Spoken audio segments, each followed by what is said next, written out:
गांगनोली गांव का नाम उस दिन हर अखबार और चैनल की हेडलाइन बन गया जब गांव के मशहूर इमाम मौलाना इब्राहिम के घर से 3 लाशें बरामद हुईं, उनकी पत्नी और उनकी 2 मासूम बेटियां। जिस नजारे ने लोगों को घेरा वो किसी भयानक फिल्म की एक सीन जैसा था। जिसने भी देखा उसकी रूह कांप उठी।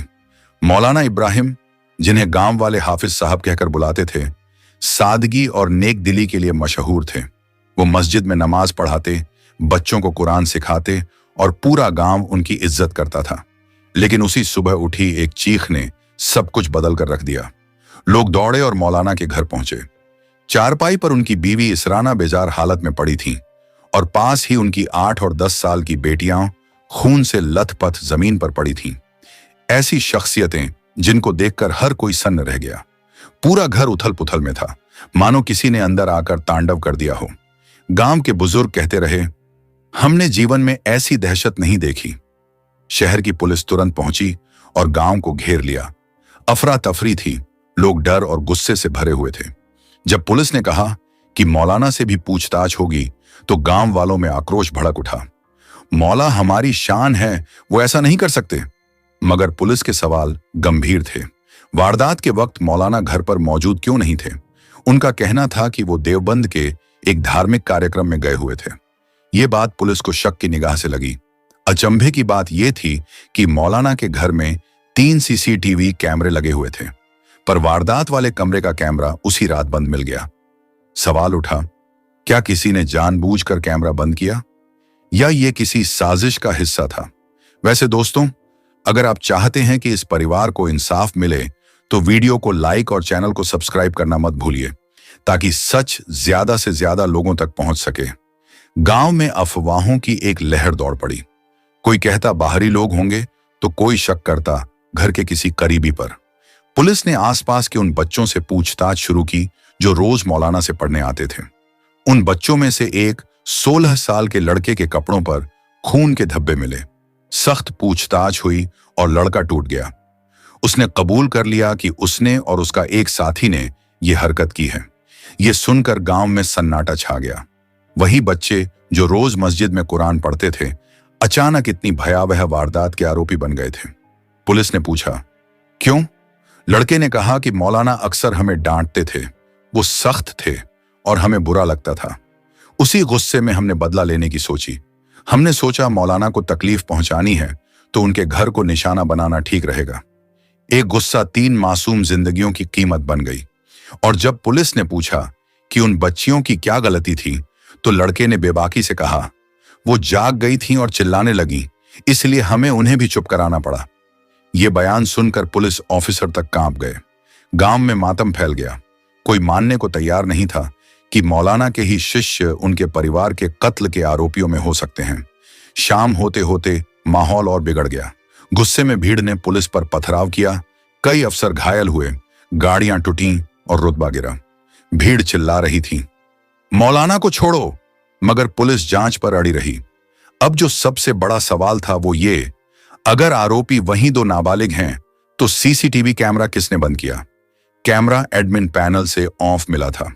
क्या बच्चों के बस की बात थी यह, या किसी ने इन्हें मोहरा बनाया? जांच के साथ कई राज धीरे धीरे खुले।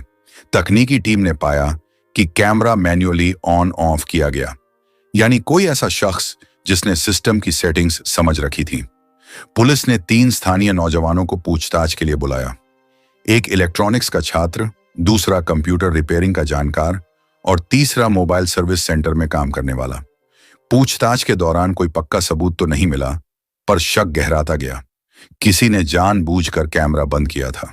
इसी बीच मौलाना की पत्नी इसराना के भाई ने मीडिया में कहा, ये 2 बच्चे इतनी बड़ी साजिश अकेले नहीं रच सकते, किसी ने उनके दिमाग में जहर भरा है। इस बयान ने केस को और पेचीदा बना दिया। गांव में अब चर्चाएं भी चलने लगी। क्या यह सारा खेल किसी बाहरी साजिश का हिस्सा था? फिर पुलिस को एक और अहम सूचना मिली। गांव के एक नौजवान ने बताया कि उस रात मौलाना के घर के पास एक काली गाड़ी खड़ी देखी गई थी। उसमें 4 शख्स थे और एक का चेहरा छिपा हुआ बताया गया। पुलिस को एक नया किरदार मिल चुका था, वो चौथा शख्स जिसने उस रात वहां मौजूद होकर बाद में कहीं गायब होना था। पुलिस ने गांव और नजदीकी टोल प्लाजा की फुटेज खंगाली। टोल प्लाजा की फुटेज में एक काली एसयूवी दिखी जिसकी नंबर प्लेट आंशिक रूप से धुंधली थी, पर शुरुआती अक्षर UP7 पढ़े जा सकते थे। अब जांच दो धाराओं पर चलने लगी। एक तरफ नाबालिगों की कबूलनामा बयानबाजी और दूसरी तरफ वो रहस्यमयी काली एसयूवी। पुलिस के लिए केस अब किसी साधारण कत्ल से कहीं ज्यादा जटिल हो गया था। सवाल बहुत गहरे हो उठे थे। कौन था वो चौथा शख्स? किसने बच्चों को इस कदर भड़काया कि उन्होंने ऐसी सजा अंजाम दी? कैमरा बंद किसने कराया और क्यों? किसी भी अंधेरे को उजाले की जरूरत होती है, और इस केस में भी सच के उजाले के लिए साक्ष्य, तकनीक और सख्त जांच की दरकार थी। गांव में लोग दो हिस्सों में बंटे हुए थे। एक हिस्सा तो मौलाना के समर्थन में, दूसरा हिस्सा सच्चाई की मांग में। पर सच कब तक छुपा रहेगा? क्या सच में सिर्फ दो नाबालिग बच्चों ने यह सब किया था, या उनके पीछे कोई बड़ा और चालाक दिमाग काम कर रहा था? मौलाना इब्राहिम से जब पुलिस ने पूछताछ शुरू की तो वो बेहद शांत थे, मगर उस शांति के पीछे एक टूटा हुआ दिल छिपा था। चेहरे पर गहरा दर्द साफ नजर आ रहा था।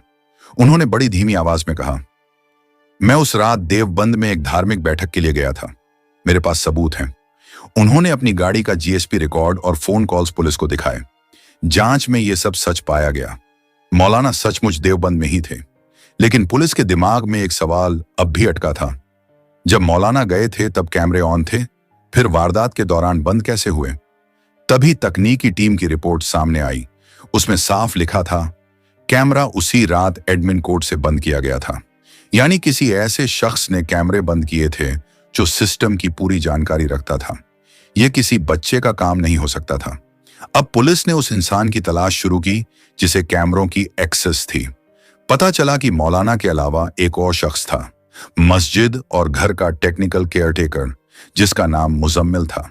जब पुलिस उसे बुलाने गई तो वह गायब था। कोई नहीं जानता था कि वह कहां गया। अब शक उसी पर टिक गया। क्या वही शख्स था जो उस रात मौलाना के घर के पास दिखी काली एसयूवी में बैठा था? क्या उसी ने कैमरा बंद किया और उन दो लड़कों को भड़काया? गांव का माहौल अब और तनावपूर्ण हो चुका था। कुछ लोग कह रहे थे पुलिस बच्चों को फंसा रही है, तो कुछ अब मौलाना की भूमिका पर ही शक करने लगे थे। जब पुलिस दोबारा गांव में जांच के लिए पहुंची तो गुस्साई भीड़ ने रास्ता रोक लिया। पथराव हुआ, गाड़ियां तोड़ी गईं, पुलिस को पीछे हटना पड़ा। अब मामला सिर्फ हत्या का नहीं रहा था, कानून और व्यवस्था की लड़ाई बन चुका था। स्थिति बिगड़ने पर जिला प्रशासन ने सख्त कदम उठाए और पहली बार मौलाना इब्राहिम को हिरासत में लेकर पूछताछ की गई। जांच अधिकारी ने सीधा सवाल किया, आपके पूरे परिवार की हत्या हुई और आप इतने शांत हैं क्यों? क्या आपको पहले से किसी खतरे की भनक थी? मौलाना की आंखें भर आईं। उन्होंने सिर झुका लिया और कहा, मैं अंदर से टूट चुका हूं। मेरे सबूत कैमरों में हैं, बस उन्हें एक बार देख लीजिए। पुलिस ने फिर से CCTV फुटेज की जांच शुरू की। इस बार उन्होंने गली के कैमरे को फ्रेम दर फ्रेम देखा। उसी रात दो परछाइयां दिखाई दी, एक बड़ी उम्र की और एक छोटी। पहले पुलिस को लगा ये वही नाबालिग लड़के होंगे, लेकिन जब फ्रेम को झूम किया गया तो बड़ी परछाई का चेहरा साफ नहीं हो पाया। अब शक और गहरा गया। क्या वारदात में 3 लोग शामिल थे? जांच अधिकारी ने कहा, यह केस अब बच्चों का खेल नहीं लगता। इसमें किसी अनुभवी दिमाग की भूमिका है। गांव में फिर से अफवाहों का तूफान उठ गया। कोई कहता यह किसी पुराने झगड़े का बदला है, कोई कहता यह धार्मिक मतभेद का नतीजा है। कुछ लोगों का मानना था मौलाना जानते हैं कि असली गुनहगार कौन है, मगर डर के कारण कुछ बोल नहीं पा रहे। इसी बीच फॉरेंसिक टीम ने DVR से डिलीट डेटा रिकवर किया।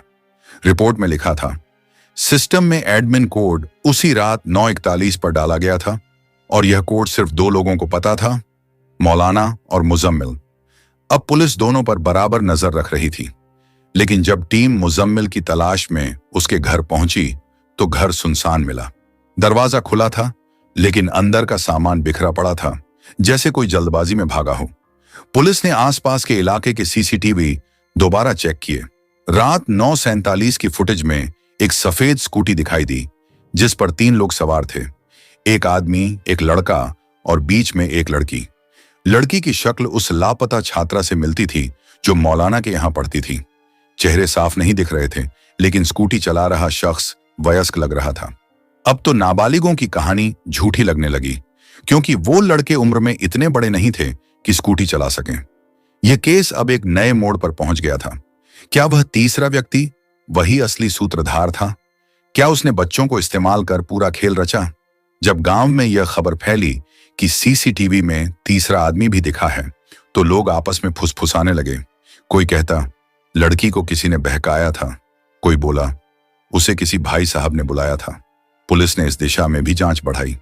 लड़की के मोबाइल की कॉल डिटेल निकाली गई। एक अज्ञात नंबर बार बार सामने आया और आखिरी कॉल उसी रात 9:42 बजे की गई थी। टॉवर लोकेशन ने दिखाया कि कॉल उसी इलाके से हुई थी जहां स्कूटी फुटेज में नजर आई थी।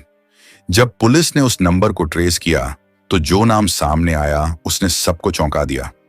वो नंबर मुजम्मिल के नाम पर रजिस्टर्ड था, वही केयरटेकर जो मौलाना के साथ मस्जिद में काम करता था और पिछले 3 दिन से गायब था। अब केस के सारे धागे एक दूसरे से जुड़ने लगे थे। सीसीटीवी, गायब केयरटेकर, स्कूटी और लापता लड़की, हर कड़ी एक ही नाम की तरफ इशारा कर रही थी, मुजम्मिल। इसी दौरान मृतिका की एक सहेली ने पुलिस को एक अहम बयान दिया। दीदी कुछ हफ्तों से परेशान थी। कहती थीं कोई भाई साहब उन्हें बार बार मिलने के लिए मजबूर कर रहे हैं। अगर वो मना करती तो धमकी देते कि पढ़ाई छुड़वा देंगे। अब पुलिस के पास पहला ठोस सुराग था और केस, जो अब तक धुंध में लिपटा था, धीरे धीरे अपने असली चेहरे की तरफ बढ़ने लगा था। यह बयान सुनते ही जांच की दिशा पूरी तरह बदल गई। अब पुलिस को शक हो गया था कि लड़की को किसी बहाने से बुलाया गया और उसी रात उस पर हमला हुआ। वही रात जब मौलाना के घर वो खौफनाक कत्लेआम हुआ था।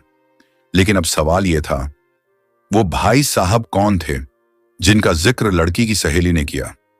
क्या वो मौलाना खुद थे? पुलिस ने मौलाना से दोबारा पूछताछ की। इस बार उनके चेहरे पर पहले जैसी ठंडक और आत्मविश्वास नहीं था। जब उनसे पूछा गया मुजम्मिल कहां है, तो उन्होंने धीमी आवाज में कहा, मुझे नहीं पता, वो नमाज के बाद गया था, फिर लौटकर नहीं आया। अगली सुबह जब पुलिस की टीम मौलाना और मुजम्मिल दोनों की तलाश में निकली तो एक हैरान कर देने वाली खबर आई। मौलाना इब्राहिम रातों रात गांव छोड़कर भाग गए थे। उनका कमरा खाली मिला, बिस्तर उल्टे पड़े थे, दीवारों पर धूल जमी थी और जमीन पर धार्मिक किताबें बिखरी हुई थीं, जैसे कोई जल्दबाजी में निकल गया हो। लेकिन कमरे में एक चीज बची थी, एक पुराना मोबाइल फोन। अब पुलिस को यकीन हो गया, मौलाना ही इस केस की सबसे बड़ी कड़ी है। वो सिर्फ एक धार्मिक शिक्षक नहीं, बल्कि शायद इस पूरी वारदात के मास्टरमाइंड थे, जिसने बच्चों को भड़काया, लड़की को बुलाया और खुद पर्दे के पीछे से यह खेल रचा। जैसे ही मौलाना के फरार होने की खबर फैली, गांव में हड़कंप मच गया। लोगों का भरोसा अब बिखरने लगा था। किसी को शक नहीं रहा कि वही इस वारदात का मुख्य किरदार है।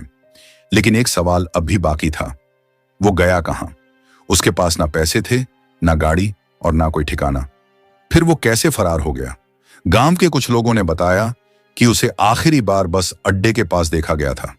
वो एक बस में बैठा था जो पास के कस्बे की ओर जा रही थी, लेकिन वहां पहुंचने तक वो जैसे हवा में गायब हो गया। जब यह खबर मीडिया तक पहुंची तो मामला पूरे देश में सुर्खियां बन गया। हर न्यूज चैनल की हेडलाइन थी, मौलाना पर रेप और मर्डर का शक। देश भर में बहस छिड़ गई। कुछ लोग कहने लगे, उसे फंसाया जा रहा है, वो नेक दिल इंसान है। जबकि बाकी बोले कह रहे थे, अगर वो बेगुनाह था तो भागा क्यों? गांव अब 2 हिस्सों में बंट चुका था। एक पक्ष मौलाना को मासूम और इमाम हक कह रहा था, तो दूसरा उसे दरिंदा और धोखेबाज। पुलिस पर भी आरोप लगने लगे कि उन्होंने शुरुआत में मौलाना को बचाने की कोशिश की थी। हालात बिगड़ते देख जिले के एसपी ने एक स्पेशल इन्वेस्टिगेशन टीम SIT बनाई। टीम को आदेश मिला, किसी भी हाल में मौलाना और उसके साथी मुजम्मिल को ढूंढो। जैसे ही मौलाना के छोड़े गए मोबाइल की जांच की गई तो उसमें से कुछ डिलीट किए गए वॉइस मैसेज रिकवर हुए। एक ऑडियो में किसी की आवाज आई, भाई काम हो गया है, अब जल्दी निकल जाओ। वॉइस एनालिसिस में यह आवाज मुजम्मिल की निकली। लेकिन जो बात और भी हैरान कर देने वाली थी, वो थी उन ऑडियो फाइल्स की लोकेशन। वो रिकॉर्डिंग्स पश्चिम बंगाल के दुर्गापुर इलाके से भेजी गई थी। यानी मौलाना और मुजम्मिल दोनों अब गांव से सैकड़ों किलोमीटर दूर पहुंच चुके थे। तुरंत हरियाणा, बिहार और पश्चिम बंगाल की पुलिस को अलर्ट किया गया। मामला अब अंतर्राज्यीय हो गया था और फिर राज्य सरकार ने केस को CBI के हवाले कर दिया। सीबीआई के हाथ में केस आते ही कहानी ने एक नया मोड़ ले लिया। सीबीआई ने अब तक मिले सारे सबूतों की दोबारा जांच शुरू की। उन्होंने पुरानी सीसीटीवी फुटेज को एडवांस सॉफ्टवेयर से एनहांस किया और जो सामने आया उसने पूरे केस की दिशा ही बदल दी। फुटेज में अब साफ दिख रहा था, स्कूटी चला रहा व्यक्ति मौलाना इब्राहिम खुद था। यानी अब यह पूरी तरह पक्का हो गया, वो सिर्फ इस वारदात का गवाह नहीं बल्कि इसका असली मास्टरमाइंड था। देश भर के बस अड्डों, रेलवे स्टेशनों और धार्मिक संस्थानों में उसकी तलाश शुरू कर दी गई। कुछ ही दिनों में पश्चिम बंगाल के एक छोटे से कस्बे से सूचना आई, वहां एक व्यक्ति फैजान नाम से एक मदरसे में अध्यापक के रूप में काम कर रहा था। टीम तुरंत वहां पहुंची। जब अधिकारी मदरसे में दाखिल हुए तो एक क्लास में मौलाना इब्राहिम बच्चों को कुरान पढ़ा रहे थे। पुलिस ने जैसे ही उसे देखा सन्न रह गई। वही चेहरा, वही हुलिया, वही आवाज। महीनों से जिस शख्स की तलाश थी वो सामने था। लेकिन असली झटका तब लगा जब उसकी पहचान की वेरिफिकेशन रिपोर्ट आई, क्योंकि उस रिपोर्ट में लिखा था यह व्यक्ति मौलाना इब्राहिम नहीं है। अब सवाल था, अगर यह मौलाना नहीं तो फैजान कौन है और असली मौलाना कहां गया?